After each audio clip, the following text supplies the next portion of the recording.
which man, Westside Gunn Oh God. dropped 10 today.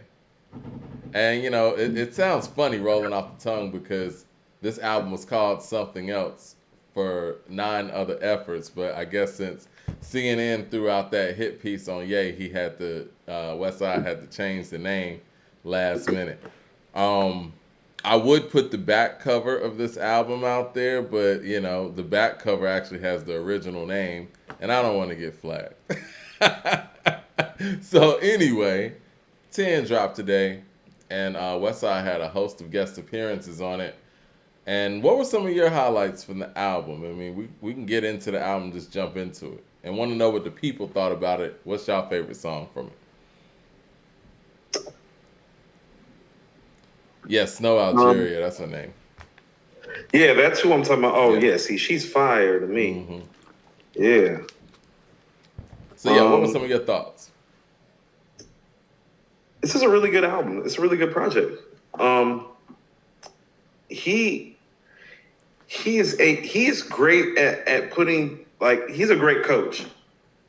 He's a great coach or hmm executive producer. Like whatever he does and how he puts together and where he puts people when he's like on the chessboard, like placing things musically, he makes it make sense and it works. Like what is it on BDP? hmm When he's when he goes when he does the whole "this is how we do it" thing, I was thinking like bring Stove in right after this, just like you did on Vogue cover, and he did it, and I'm like, yes, I'm like he fucking gets it. Yeah, he does. He gets it. Like he's listening, he's paying attention. You know what I'm Yeah. saying? And I think he's one of those people that when he has time to put a project together, he puts a really good project together. E- This is that. Everybody likes science class. I know that was the one you brought We're up gonna, to me. I mean, when you called me this morning, and I guess hold on, what's the one? What's the one with Mos? I mean Um, Yasin and with Yasin Peppers. and Talib. Is it Peppers? Isn't that how they say it? Peppers. Yeah. So you called me when you was on Peppers, right? And I was like, yeah, I was like the science classes. Now I'm gonna tell you what's special about science class. Now, of course, like you're getting Buster, Ray, and Ghost, Right. so it's already special. And they're actually doing special stuff on there. It's hmm like I know this is actually Street Buster and Creative Buster too, Mike. You know Right. what I'm Right. saying? It is. This is the guy that we love that we think is a 10, but he's on his street shit too. But he's making it work. I think the beautiful sentiment about this record is actually what Stove and Westside did at the end of the record. Did you kind of catch it? I did. Yeah. And you know what? Stove did a lot of really good work on this album. I don't know how many times I'm gonna pull up on this show and say that Stove is a star, but I'm gonna go ahead and say it I again. think Westside believes that too. I want to say it was Fly God too. He said he specifically put that out so the Stove could get some burn because he felt like Stove put out an underrated album in 2018. He was, yes, I think he was talking about Reasonable Drought though, Yeah, I Mike. think he was. And he was 100% right. And Stove is a star. Like he's just a star. I don't know how else to explain it. And you want to know what? It's like he's so great at doing what he's doing right now that I started to realize it's like, well, what if he just like Nate Dogs this on some rap shit?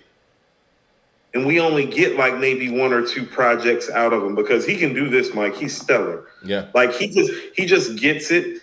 He does different flow and timing patterns that are exciting. As an artist, he takes risks and he's just entertaining and insightful as hell. Even though the rhetoric might be redundant, he makes it entertaining on an entertainment level that's almost like I would love to hear him and Pusha T do a song together. How about this? That Mm. because you got the guy that's creatively lyrical at it, but the guy that's just like entertaining at it. I told you he's like Two-Face or the Riddler, like when he raps. You feel what I'm saying? hmm You're gonna get Yeah. one section of this Stove, and then you're gonna get the rap Stove. Right, that's what I'm saying. And he's phenomenal. He keeps this project together with Wes's selections. But the beautiful thing about it is, Mike, they're doing the Ray and Ghost back and forth to end the song. hmm You gotta love that. Like, you gotta love that they get it. That's what I mean about West's thinking. It's like, yeah, I got Ray and Ghost on the record. Me and Stove gonna do the Ray and Ghost back and forth. Right. I was like, yeah, bravo. It is a rap song of the year contender. Yes, it's up there with Aquamarine and Blow for Blow and Johnny P's Caddy. Like, it's right there. It's Miss LB with the super joint. chat says, don't listen to that album, Mike D. It's only got one good song, Pyru Love. I'm just totally intrigued and interested. Melvin Wright with the super chat says, I wasn't recommending it, just stating the facts. Okay, so I guess it's not a classic. Man, Max with the super chat says, not a Westside fan, but he puts together great albums. I got him and Kanye specifically should take over DJ Khaled, lame over modern day Beethoven. Yeah, he's a curator, and I think that when people get on his records, they understand the moment. And yeah, his albums are kind of like compilations, but we were talking about Pray for Paris, and I hate to always bring up the classic or whatever, but Pray for Paris had a lot of features, but it didn't feel like it did. This one felt like it from the jump, and and I guess because it did. What was the song, man? It was the third record, Super Kick Party. That's a hard record, and I like when he does his thing by himself because he can do this thing by himself. Well, I was about to say, Mac Don't Stop and Yeah. Super Kick Party are two of the better records on here. It's just him. Yeah, So he's more than capable as a solo artist, but I think he really does. I remember he did a long post that we had posted about Mike, and it was like, he really does fashion and envision himself as a curator. I remember him saying, he was like, I could be the illest MC out here if I wanted to be. I want to be somebody that gives like a bigger piece of art to like the culture. right. And so I think he's showing you that it's like, no, I got my MC skills and my rap skills, but it's really my curation skills, a conductor, the way I put this together. And speaking of conducting and putting things together, Mike, conductor. Conductor's going crazy. He made that track too. Conductor's going. Mike, conductor has stepped it up a notch. Yeah. Period, point blank. Yeah. I mean, from the Rome Streets album, he was going crazy. And I still rock with that Rome Streets album. I think it might be my favorite Griselda offering. Between that and the Liz too. I like this one a lot, but it's something about when people give you an actual solo effort. You know what I'm saying? And we're going to get to that when we talk about Kodak. But I love the compilation stuff too. But when somebody gives you a solo effort, I kind of put that credence. I give it credence over something that's more of a collaboration. What I was going to say though, Westside rhyming skills. He showed out on that song with Black Star, the Peppers. Now, his verse is very impressive on there. I mean, since that's where you want to take it, I wasn't expecting to go there. Well, he's impressive overall as a lyricist and as an MC on this project, period. Peppers is one of the highlights of this album, along with Science Class. Talib sounds great over these type of tracks. Yeah. Remember when I was telling you, because you called me after you heard Yassine's part, and I was like, have you heard Talib rap on here?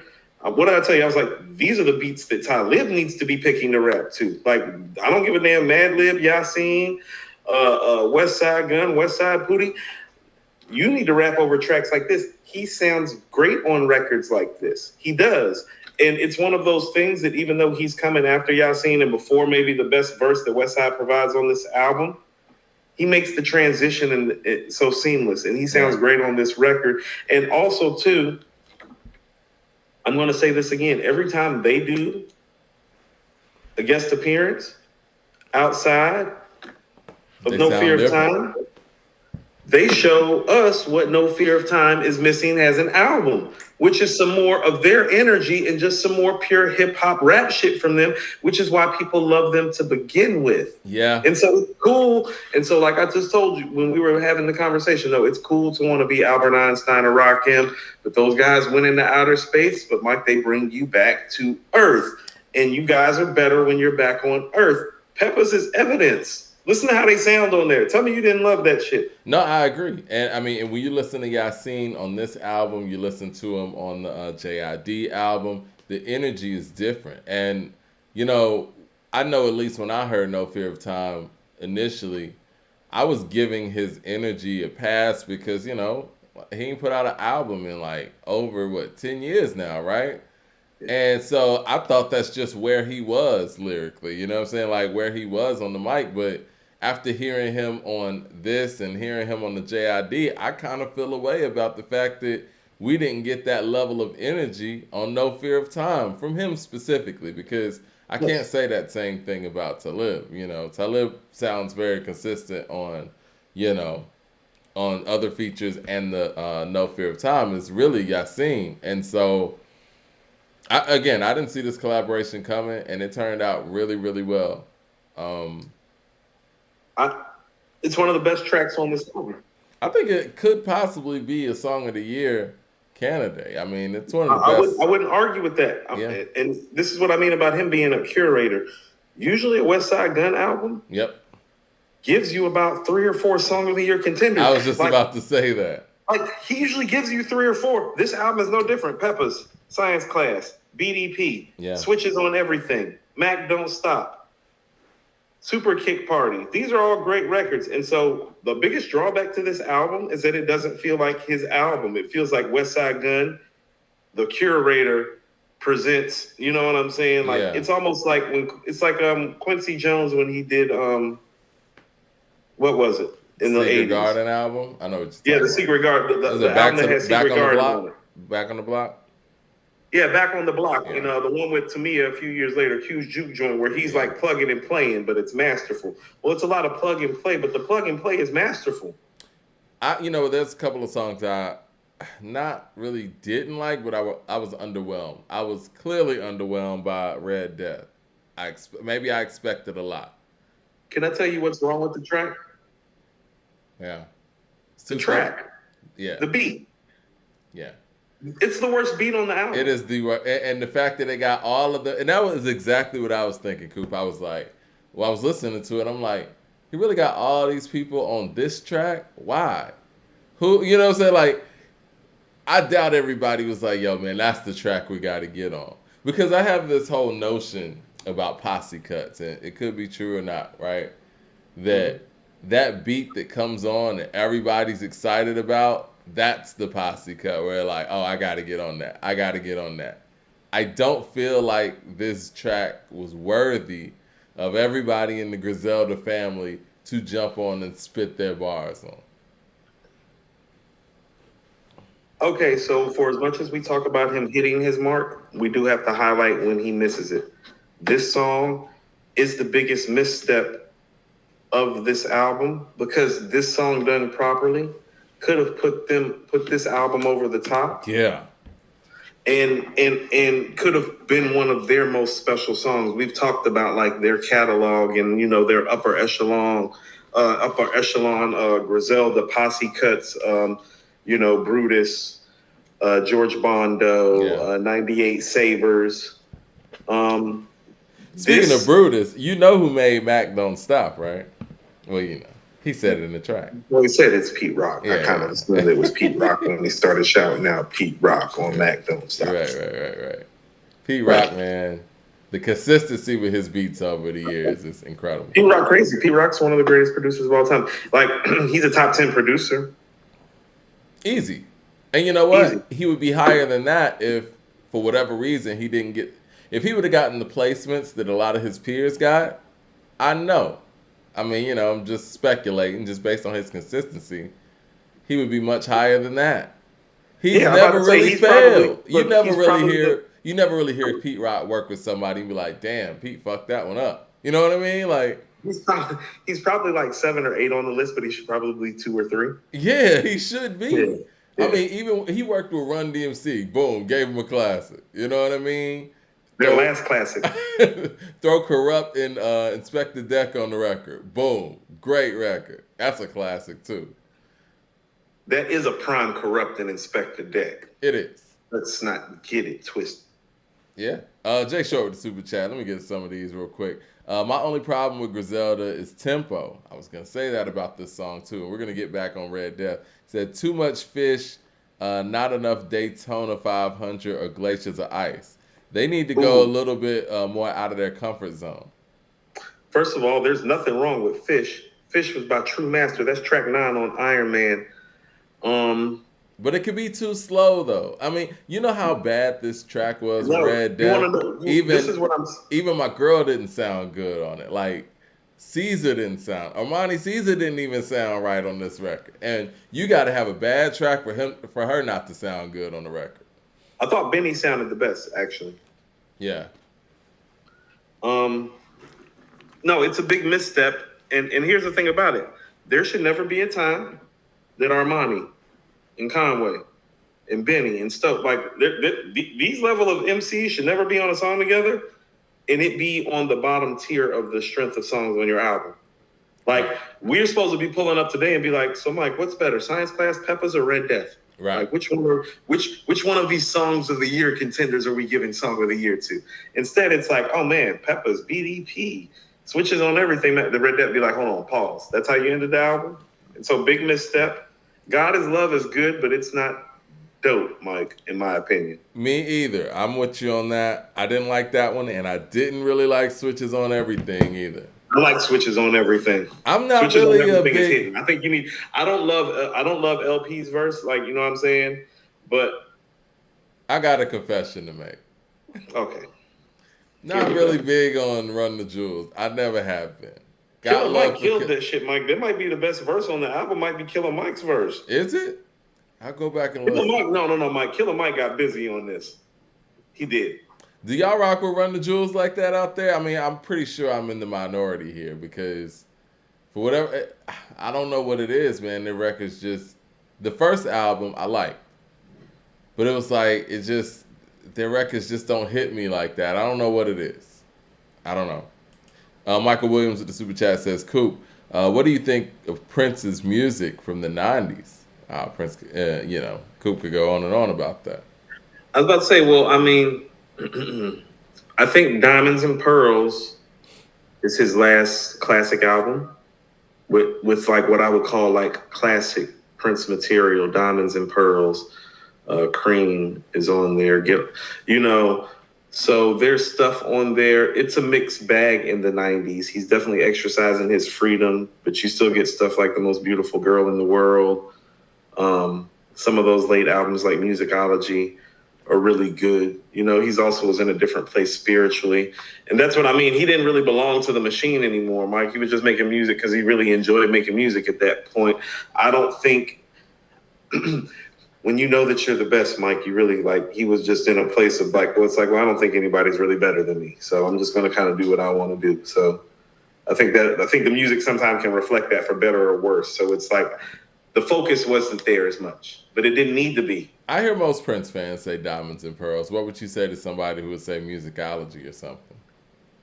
As far as what? Being the last, great. I enjoy Musicology, Mike, but Diamonds and Pearls is his last, truly, masterful piece of work. Just very much in the same way that I feel like, what's the one, Dangerous? Yeah. Dangerous is the last piece of work where it's no. That's that Jackson. guy. Yeah. No, definitely. And not Invincible or History, Mike. History and Invincible are dope, but it ain't like that. You know what I'm saying? Yeah, they both have their moments, but yeah. They have moments. That's what I'm saying. He has moments after Diamonds and Pearls. You know what I'm saying? But yeah, it's just moments. Yeah. Well, what I was going to say, man, people are saying I'm bugging about this Killer Mike verse, so I guess I need to go back and listen. You said that that's probably the best verse on the album? It might be. It's a contender for it. I'm gonna need to. I've heard the project 2 full times. For those of us that want to talk about Willie the Kid, we're gonna get to Willie on Wednesday. Yeah, so we can give him the full respect that he needs to because this album's dope. No, I like Musicology, but I see people talk about Musicology. I love Musicology. Okay, the actual musicianship and songwriting is beautiful. Like Diamonds and Pearls, Cream, Get Off. No, fam, there ain't nothing. Different. No, he got levels. Diamonds and Pearls alone. That's a beautiful. That's what I mean. Diamonds and Pearls is one of his best songs, Mike. It's a beautiful record. It's a beautiful record, and it's like there's stuff. I think Musicology has like Cinnamon Girl and stuff like that on there, and they're beautiful songs. Like not Diamonds and Pearls. Yeah. It's not Cream. It's not. No, it's not those It's a records. power